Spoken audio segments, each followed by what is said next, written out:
Скажу вам честно, мне неприятно было видеть очередь на границах России из желающих покинуть родину. Брошенные машины, осколки чужой жизни. Я никого не осуждаю, не имею права. В данном случае все намного сложнее. Но это как-то противоречит моим представлениям о нашей стране, о долге, патриотизме, совести. Я просто не верю своим глазам. Это дурной сон. В последнее время очень актуальной стала тема патриотизма. Я хорошо помню, как в конце 90-х у нас любили тиражировать высказывания английского поэта Сэмюэля Джексона, который в конце 18 века бросил фразу «Патриотизм – последнее прибежище негодяя». И дело дошло до того, что в России слово «патриотизм» стало практически ругательным. Для молодежи слово «патриот» стало синонимом слова «лох». Текущий кризис обнажил все кровоточащие проблемы всей нашей системы воспитания. Когда кумир миллионов детей, певец Моргенштерн, заявлял в телевизионной программе Ксении Собчак, что он не понимает, что за праздник мы отмечаем 9 мая, какой-то устаревший День Победы, многие бросились его оправдывать, мол, мальчик не виноват, он просто хотел как лучше. Да нет, я уже тогда говорил, певец Моргенштерн, как лакмусовая бумажка, показал нам степень деградации молодого поколения, который не понимает, как можно жить без Кока-Колы, Биг Мага и одноразовых товаров из Икеи.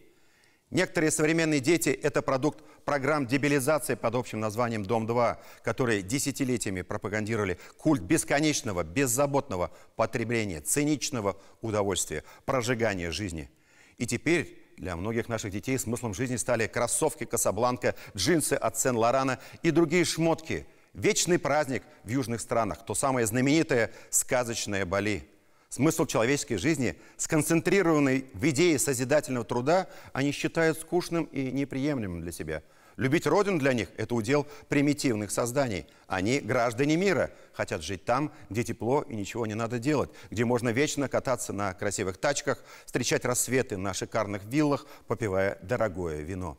Такую картинку западного благоденствия агенты колонизаторов методично вбивали в голову нашим молодым людям при нашем же попустительстве.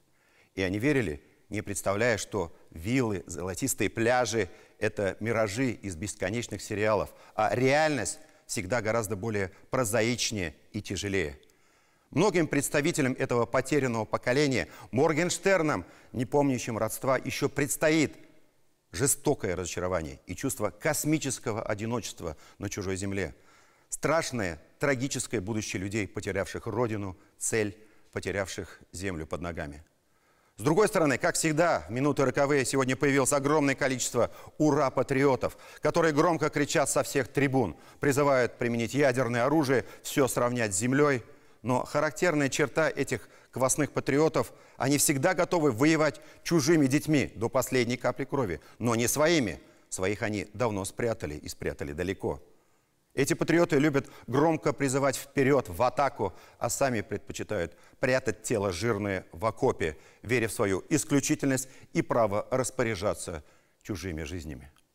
И, наконец, слава Богу, есть третья категория наших граждан. Для них Родина, патриотизм по-прежнему не пустой звук, не форма выражения личных корыстных интересов.